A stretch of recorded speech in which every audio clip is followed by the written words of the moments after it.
তো বন্ধুরা, খুবই দুঃখের সাথে আনন্দ নিয়ে জানানো হচ্ছে যে আমার এই ভিডিওটা ইউটিউব কপিরাইট মেরে দিয়েছে। ওয়াও! পোদ ফাটা মেহনত করে ভিডিও বানিয়ে সেই ভিডিওতে জাস্ট কয়েক সেকেন্ডের একটা ক্লিপের জন্য কোনো আলবাল ছোলার ডাল এসে কপিরাইট মেরে দিয়ে চলে যায়। ওয়াও! যাই হোক, তো বন্ধুরা, আজ আমরা কথা বলবো এমন একজন নায়কের যিনি এই সিনেমাটা রোল প্লে করেছেন একজন গরিব দুঃখী গায়কের। কি নেই বাড়া সেই মুভিতে? লালটু সঙ্গীত শিক্ষা নিকেতন আছে, চিরদুঃখী মাস্টার আছে, মাস্টারের বাড়িতে থাকা হট বিধবা বৌদি আছে, মিড ডে মিলের ভাইপো আছে, হেল্পিং হ্যান্ড শালা আছে, এনার্জি না থাকা শ্বশুর আছে, লাভের থেকেও কচি গার্লফ্রেন্ড আছে, গাড়িতে মাল তোলা খচ্চর ভিলেন আছে এবং সেই ভিলেনেরও একটি পোত পাকা বোন আছে। ও বাড়া, কি নেই বাড়া সেই মুভিতে? তো বেশি পেঁয়াজি না মেরে কাহানি আগে নিয়ে যাই।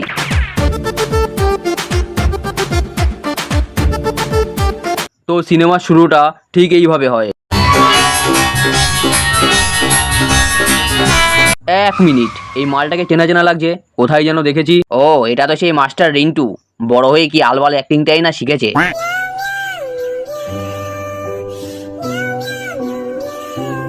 চন্দননগরের মাল তাপস পাল ওরফে জয়ন্ত চায় সে একদিন বড় গায়ক হবে। গান তোমাকে গাইতেই হবে। Oh my God! তালি বাজাও, তালি বাজাও। গরিব কি মা কি। কিন্তু জয়ন্ত সেটা দাঁত কেলিয়ে উড়িয়ে দেয়। এরপর শুরু হয় গ্রামে এক সঙ্গীত প্রতিযোগিতা। কিন্তু সেই প্রতিযোগিতায় অংশগ্রহণ করার মতো টাকা জয়ন্তর কাছে ছিল না, কারণ টিকিটের দাম প্রচুর, মাত্র 20 টাকা। এই কথা শুনে জয়ন্তর মা বলে, একটা কাজ কর না, আলমারিতে যে কাঁচের থালাটা আছে ওটা বেঁচে দিয়ে। তুমি কি পাগল হয়েছো মা? বাবার স্মৃতি গেছিল, সবই তো একে একে বেচা হয়ে গেছে। থাকার মধ্যে আছে একটি থালা। ঘরে যা ছিল সব বাড়া বেঁচে খেয়ে নিয়েছে। এত বড় একটা আদ্দামরা ছেলে, তবু বাড়া কাজ করবে না। থাকার মধ্যে আছে একটি থালা। আমি যেমন বাবুর মা, তেমনি জানতে রেখে বৌদি।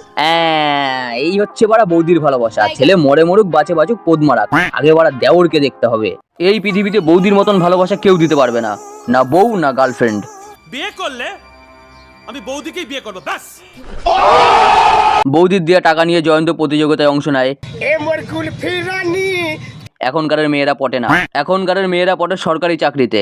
আর সেই চাকরির কথা রূপার বাবার কাছে বলতে গেলে রূপার বাবাও আমাদের পশ্চিমবঙ্গ সরকার যে কথা বলে, আমি ওকে চাকরি দিতে পারবো না, আপনি জান। न्यायेन राज्यम लवणेन भोज्यम। लवड़ा का सरकार है। কিন্তু বাংলা বইয়ের মালতোলা ভিলেন সৌমিত্র বলে, আপনি ওকে অফিসে পাঠিয়ে দিন, আমি চাকরি দেবো। এবং চাকরি বা কখনো জুতো চেঞ্জ করে জুতো নিয়ে আসতে। মানে বুঝতে পারছো গাঁড়ে কত দম? চন্দননগরের মালকে দিয়ে জুতো হওয়াচ্ছে। তুমি যেমন গাড়িতে মাল ঢুকিয়ে দাও, তেমনই ও তোমার ঘরে ছেলে ঢুকিয়ে দেবে, মালও টের পাবে না। এরপর জুতো আনতে রূপার বাড়ি গেলে পর্দার আড়াল থেকে উকি মেরে দেখে যে রূপা এক অদ্ভুত ধরনের নাচ করছে। কখনো গ্রোথ সিম্বল করতে করতে সিঁড়ি দিয়ে নিচে নামে, ও কখনো গ্রোথ সিম্বল করতে করতে সিঁড়ি দিয়ে ওপরে যায়। কিছুক্ষণ পর পিঠ চুলকালে দেয়ালে ঘষে পিঠটাও চুলকে নেয়। কখনো ঘরের মেঝেকে হাত দিয়ে হাওয়া দেওয়ার চেষ্টা করে, ও কখনো হাওয়াতে সাঁতার কাটার চেষ্টা করে। এই ধরনের পাগলামি দেখে জয়ন্ত রূপাকে বলে, যে বাল করতে পারো না সেই বাল করতে যাও কেন? এই দিকে রূপা মালতোলায় সৌমিত্রকে বলে যে জয়ন্ত ভালো গান করে আর তুমি গান মারা ছাড়া আর কিছুই করতে পারো না। কিন্তু মালতোলায় সৌমিত্র বলে যে সে শুধু গান মারেই না, তাকে খুশি করার জন্য গান করতেও পারে। তুমি সত্যি আমায় খুশি করতে চাও? নিশ্চয়ই, তোমাকে খুশি করার জন্য আমি সবকিছু করতে পারি।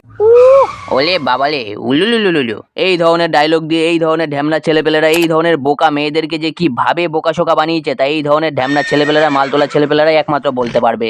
এরপর একদিন সৌমিত্র জয়ন্তকে ডেকে বলে যে তাকে তার আর জুতো বইতে হবে না, এর বদলে সে তার হয়ে ব্যাকগ্রাউন্ডে গান গেয়ে দেবে এবং সে শুধু টিকটকারদের মতো মুখ নেড়ে অ্যাক্টিং করবে। আর সেই টাকা রূপার বাবার কাছে চাইতে গেলে রূপার বাবা বলে, আমার যদি কিছু হয়ে যায় তাহলে বৌমা রইলো, আমার ছাত্র জয়ন্ত রইলো, ওরা টাকাটা শোধ করে দেবে।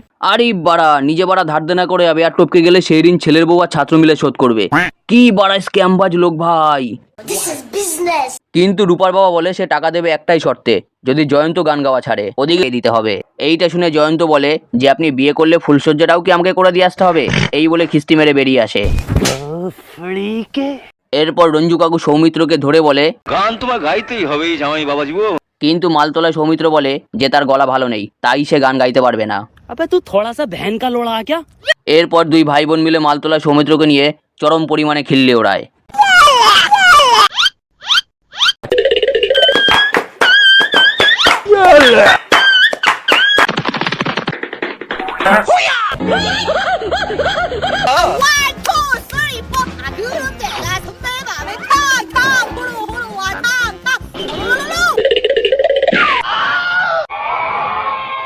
जन्नती है मेरा बस गया कैसे लोगों में ससुरा जन्नती है मेरा আর সেই আগে ভ্যাট 69 খেয়ে জয়ন্তকে গালাগালি করে ওই সুরের বাচ্চার জন্য আমি বাড়ি শুধু লোকের কাছে অপমান হতে হয়েছে। এবং জয়ন্তকে ফাঁসানোর জন্য টাকার বান্ডিল নিয়ে বোনকে দিয়ে জয়ন্তর বাড়ি পাঠিয়ে দেয়। তারা এতটা সিকিউরিটি স্পাইডারম্যান সুপারম্যানও মানুষকে দিতে পারেনি যতটা সিকিউরিটি অঞ্জন চৌধুরী রঞ্জিত মল্লিককে দিয়ে তাপস পালকে দেওয়া হয়েছে। বোঝাই যায় না পারা বইয়ের আসল নায়ককে। তুই আমার লোক। এদিকে মাস্টার গান শেখাতে বসে মুড খারাপ হওয়াতে হারমোনিয়াম ছেড়ে উঠে পড়ে। আর ওদিকে রূপা হাততালি দিয়ে জয়ন্তকে নিয়ে নদীর পাড়ে গান করে। আর বৌদি ভাইপোকে কেলিয়ে ঘরে নিয়ে যায়। এরপর রঞ্জু কাকু বাড়িতে কিছু লোকের আয়োজন করে। পার্টির কথা বলবো না কারণ এখানে লাইটিং ডেকোরেশন কিছুই নাই। এবং জয়ন্তকে বলে তার সাথে রূপার বিয়ের কথা পার্মানেন্ট করার আগে একটা গান শোনাতে, কিন্তু জয়ন্ত বলে সে গান গাইতে পারবে না। এদিকে রঞ্জু কাকু জয়ন্তকে দিয়ে গান গাইয়েই ছাড়বে। গান তোমাকে গাইতেই হবে, প্রয়োজন হলে জীবনের শেষ গান। তুমি গাইবে না? না, তুমি গাইবে না? এই বলে রঞ্জু কাকু জয়ন্তকে উদম কেলাতে থাকে।